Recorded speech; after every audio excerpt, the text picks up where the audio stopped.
Resorting to ordinances has always raised concern on violation of the spirit of separation of powers doctrine. While noting the rationales justifying the power to promulgate ordinances, analyze whether the decisions of the Supreme Court on the issue have further facilitated resorting to this power. Should the power to promulgate ordinances be repealed? 200 words, 12.5 marks. Introduction. The power to promulgate ordinances is given to the President of India under Article 123 and to the governors of states under Article 213 of the Indian Constitution.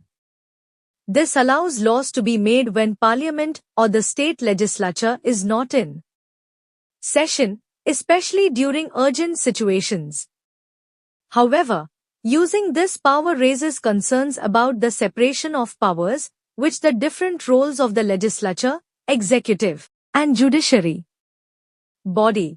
Rationales justifying the power to promulgate ordinances. Emergency situations. Ordinances are needed for immediate legislative action during urgent matters when the legislature is not in session. Maintaining public order and interest.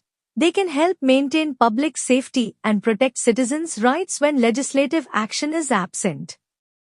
Expedited lawmaking.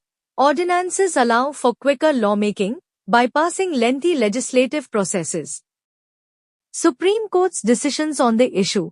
In A.K. Roy v.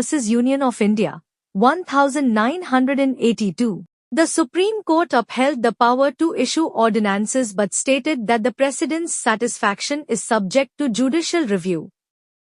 In D.C. Wadhwa v. State of Bihar, 1987, the court criticized excessive use of ordinances as against the constitutional scheme.